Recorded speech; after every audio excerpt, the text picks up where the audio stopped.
quake rocked by aftershocks. New scares following that 6.4 earthquake in Southern California. Children on stage when the quake hit. Hundreds of aftershocks less than 24 hours later. A major 5.4 tremor jolting the region. Our team inside a store rushing to safety. Also breaking, the explosion rocking college dorms on an American campus. Buildings heavily damaged, reports of injuries coming in. President Trump's new plan to add a controversial citizenship question to the census, even after being rejected by the Supreme Court. And what he now says is to blame for that historical gaffe during his 4th of July address. The road rage manhunt at this hour. Police searching for the suspect wanted for firing into a family pickup, igniting fireworks inside. The vehicle in flames, a Good Samaritan racing to rescue the family. The deadly chopper crash in the Bahamas, a billionaire coal tycoon and his daughter among the victims. Haunting new images of that helicopter at the bottom of the ocean.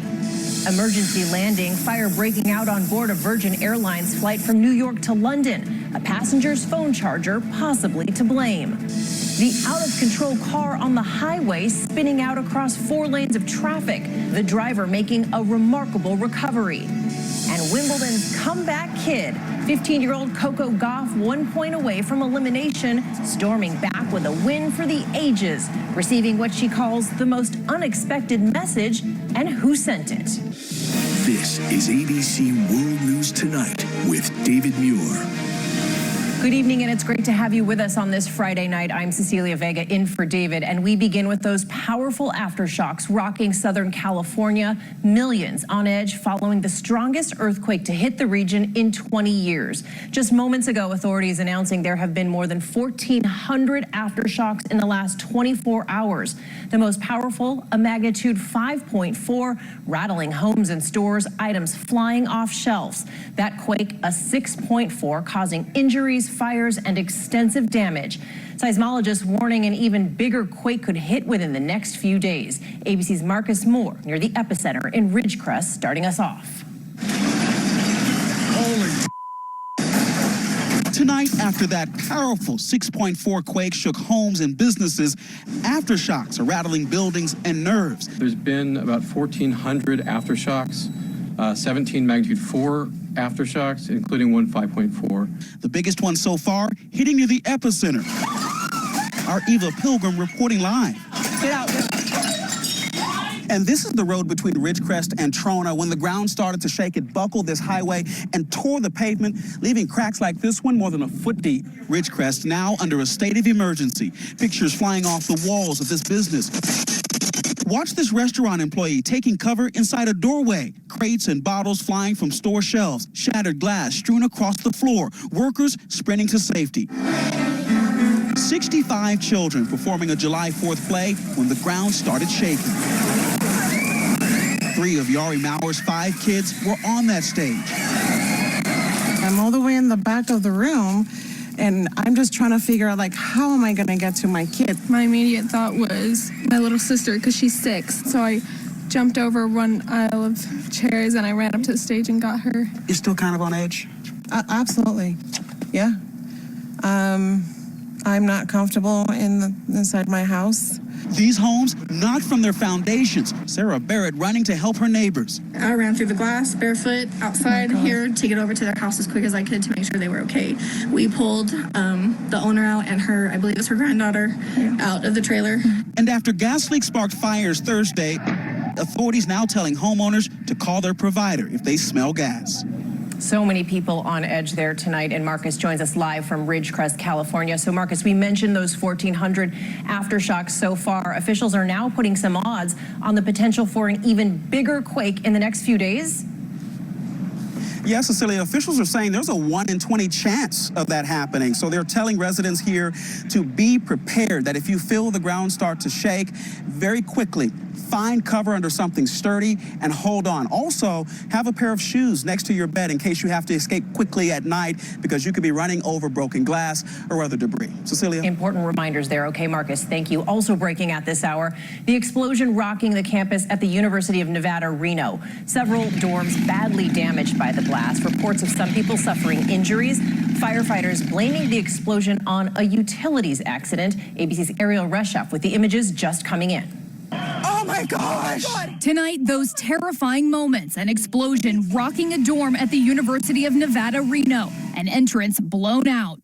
We just had a massive explosion. We're going to need to do a third alarm response on this incident. Kind of just shook the entire apartment. Students feared trapped inside, rescuers racing to get them out. Authorities say the blast happened in the boiler room where technicians were doing work. We have an HVAC and a boiler technicians unaccounted for. They were in the basement.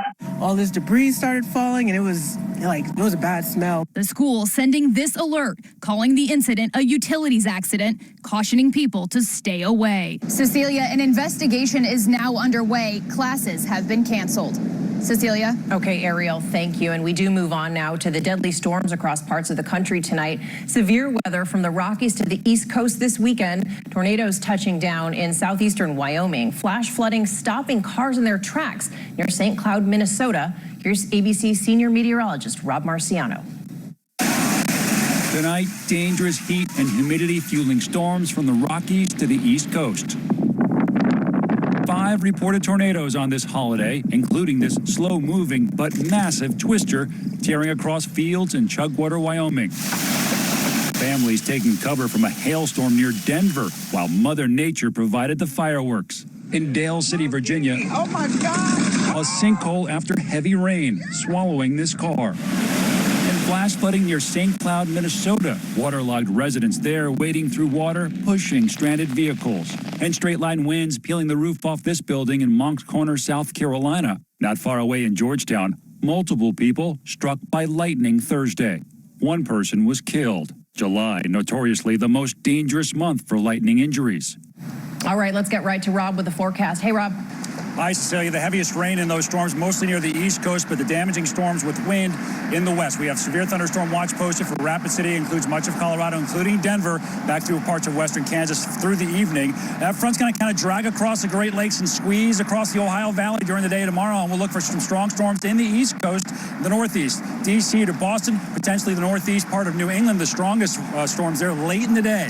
But heat warning up for parts of Philadelphia. It's going to feel like over 100 again in places like Memphis and Tuscaloosa. The heat and humidity continues. Cecilia? Yeah, we know you'll be following it through the weekend. Okay, Rob, thank you. Next tonight, President Trump is trying not to let the Supreme Court's ruling get in the way of adding that controversial citizenship question to the census. The president now says he's considering an executive order to tack on the question, even though the forms are already being printed. The Justice Department now admitting it is still struggling to make its case. Here's ABC's Rachel Scott. Tonight, the White House announcing it still plans to push ahead with including that controversial citizenship question on the 2020 census. Despite the Supreme Court blocking the administration's efforts, President Trump says he has options. We can start the printing now and maybe do an addendum after we get a positive decision. So we're working on a lot of things, including an executive order. Today, Department of Justice lawyers told a federal judge they are exploring ways to include the question, but they also acknowledge they do not have details on how that might happen. Forms are already being printed without the question. $15 to $20 billion, and you're not allowed to ask them, are you a citizen? And by the way, if you look at the history of our country, it's almost always been asked. But Americans haven't been asked about citizenship on the census in nearly 70 years. You need it for Congress, for districting. You need it for appropriations. Yet the Census Bureau itself estimates millions of people, mostly minorities, might not answer that question and go unaccounted, which could affect federal funding and congressional seats. Before leaving the White House for a weekend in Bedminster, the president praising his July 4th military celebration. It was really a recruitment situation. A lot of people are going to be joining our Army, Navy, Air Force, Marine. While tens of thousands turned out for the show of force and flyovers, this head-scratching remark making headlines. In June of 1775, the Continental Congress created a unified army out of the revolutionary forces. It ran the ramparts. It took over the airports. It did everything it had to do. Many taking to Twitter, one writing, "We beat the British because they had to connect through Atlanta." Today, the president offered an explanation. He blamed faulty teleprompter. Yeah, the teleprompter went out. It kept going on, and then at the end, it just went out. It went kaput. Okay, and Rachel joins us now from near Bedminster, New Jersey, where the president is tonight. Rachel, the president also made some news about those immigration raids that he had delayed a few weeks ago. Today, he said they might be back on again. Yes, Cecilia. President Trump said those deportation raids were on hold, but not off the table. He said he gave Congress 2 weeks to find a solution, but time is now up. And he says those raids could start soon. Cecilia? Rachel Scott traveling with the president for us tonight. Thank you. Now to an urgent manhunt for a road rage suspect in Houston. Authorities say he opened fire on a family's pickup. They had fireworks inside. 2 toddlers were severely burned, their vehicle going up in flames. Here's ABC's Marcy Gonzalez. Tonight, police in Texas searching for a gunman who set off this horrific explosion, trapping 2 toddlers and their parents inside their burning vehicle. Witnesses say this case of road rage started when the family stopped to buy fireworks, the father getting into an argument with another man. He supposedly cut him off. And then once that happened, then that's when the dude started shooting. Investigators say the shooter followed them to this gas station, firing as they tried to drive away. The incident caught on surveillance. One of the rounds struck the fireworks in his vehicle, causing the fireworks to explode. The inferno badly burning the 1- and 2-year-old children in the back seat. They and their parents pulled out of the car by Good Samaritans. He just kept yelling, my baby. And I said, man, we need to step away from the car because the car is going to blow up. Probably, I say, like 2 seconds after that, that's when fireworks start coming out. All 4 family members are still in a hospital tonight. The children in critical condition as police try to find the gunman they believe is driving a light-colored Ford SUV. Cecilia? Such a difficult story. Okay, Marcy, thank you. Next tonight, the deadly chopper crash killing 7 people in the Bahamas. The helicopter on its way to Fort Lauderdale, plunging into the ocean, sinking to the bottom. Billionaire coal executive Chris Klein and his daughter among the victims. Here's ABC's Victor Okendo. Tonight, investigators in the Bahamas sifting through the underwater wreckage of the helicopter crash that killed 7 Americans, including West Virginia billionaire Chris Klein. The man dubbed the King of Coal and his group took off from Big Grand Key, Abaco for Fort Lauderdale around 2 a.m. Thursday because of a medical emergency. The helicopter reported missing just before 3 p.m. Residents of Grand Key hours later discovering the downed aircraft overturned in 16 feet of water, its tail and rotors gone. Because the wreckage was found in shallow water, mishap investigators should have a pretty good idea of what went wrong. Klein founded one of the nation's top coal companies and donated $1 million to President Trump's 2017 inauguration. 2 other men and 4 women were on board with him, including his daughter Cameron and 3 of her friends. The Klein family releasing a statement saying Chris was one of West Virginia's strongest sons, an American original, full of grit, integrity, intelligence, and humor. Adding, our sister Cameron was a bright light. A Bahamian salvage team is working on recovering the helicopter before transporting it here to Florida for inspection. Today would have been Chris Klein's 61st birthday. Cecilia? Okay, Victor, thank you. And there is a new headline tonight about the economy. The U.S. adding 224,000 new jobs last month, beating expectations. Unemployment ticking up to 3.7%. And overseas tonight, that comeback at Wimbledon, 15-year-old American sensation Coco Gauff taking on Slovenia's Polona Herzog, becoming a big star there on center court. Coco 1 point away from being eliminated in the second set, digging in with sheer determination, and that's when things got serious. Here's ABC's Ian Pannell. Tonight, a star is born. Coco Gauff, Wimbledon's comeback kid. The American teenager facing her biggest test yet in a marathon battle with Polona Herzog of Slovenia. With tenacity and nerves of steel under extraordinary pressure, coming from behind to force a third set. The crowd here with her all the way. And they're also cheering back home at the family restaurant in Delray Beach, Florida. Coco says ever since that upset defeat of Venus Williams, life changed in a matter of seconds. New fans reaching out from some unexpected places. Beyonce's mom posted me on Instagram, and I was like screaming. I hope Beyonce saw that because I would love to go to a concert. And as for all the money she's winning, I mean, I can't buy a car because I can't drive, so. after all, Wimbledon's newest star is still just a 15-year-old schoolgirl. So another stunning victory. But after today, it only gets harder. Next up is last year's French Open champion.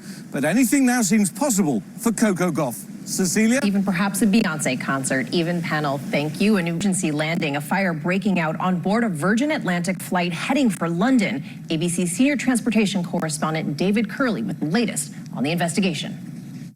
Boston firefighters scrambling on to the just landed jetliner. Mayday, mayday, mayday. The Virgin Atlantic flight out of JFK had smoke in the cabin. Fire is out, but we're still under a mayday. It was actually the smell that everyone noticed first. Corey Tanner, one of the 217 passengers, headed to London. It was definitely concerning. We had no idea what it was at that time, though.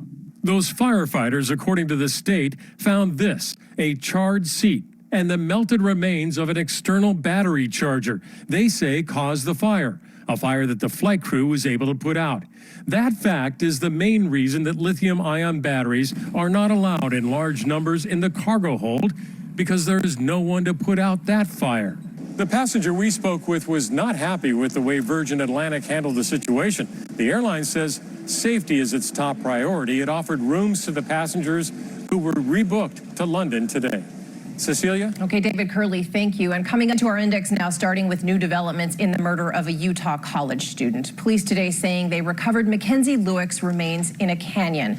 Officials say they hope the discovery will bring closure to her family. Lewick had been missing in the Salt Lake City area for nearly 2 weeks before police arrested her suspected killer last week. And the Nantucket busboy accusing actor Kevin Spacey of groping has dropped his civil lawsuit against the actor. The accuser and his attorney giving no reason for the move. Spacey's defense team says there may be evidence on the accuser's cell phone that could exonerate the actor and that it hasn't been turned over yet. The criminal case against Spacey expected to continue with the hearing scheduled for Monday. Spacey denies the allegations. And the close call caught on a driver's dash cam on a Utah highway. That's Subaru Outback. Just narrowly missing the car doing the filming, sliding across 4 lanes of busy traffic, out of control right before righting itself. The wild maneuver caught on I-80 in Park City. No injuries reported. And it's a hot summer day, so here's a way to cool off. Yeah, that's a mama bear taking a dip in a backyard pool in Southern California. Homeowners spotting the action in this neighborhood north of Santa Clarita. Her cub right there with her, and they sure felt at home. They hung around for hours. It seems they were looking for lunch inside some of those trash cans. Tonight, the miracle survivor once again beating the odds. A beaming smile from Paige Winter, showing off her new prosthetic leg, wearing those rainbow glitter shoes. Her family and friends all there to welcome her home. Tonight, the 17-year-old is out of the hospital a full month after she went in, following that shark attack while she was swimming at a North Carolina beach. The deepest I got was like waist deep, and then I got pulled underwater. The shark pulling Paige under. Reached down underwater, and I tried to like pry it off of me. Her dad coming to the rescue, fighting the shark until it released Paige. Is she awake and breathing? If she is, she's barely. She's in bad shape. I mean, her leg is almost gone. Her hands badly injured, doctors forced to amputate her left leg. But despite it all, Paige told our Robin Roberts she wasn't giving up. I'm gonna be okay. I'm gonna do all that stuff again. It's okay. The shark didn't touch your spirit. It did not. And that it's the support of her friends and family that have made her stronger. You know, like it makes me more positive and upbeat, and it moves me forward in my healing. And now Paige is dancing again, celebrating how far she's come and where she's about to go. If I'm already this far and I can already walk like this, and there's no telling like how fast this is gonna go for me. There is no telling. Thank you for watching. I'm Cecilia Vega here in New York. Have a great weekend.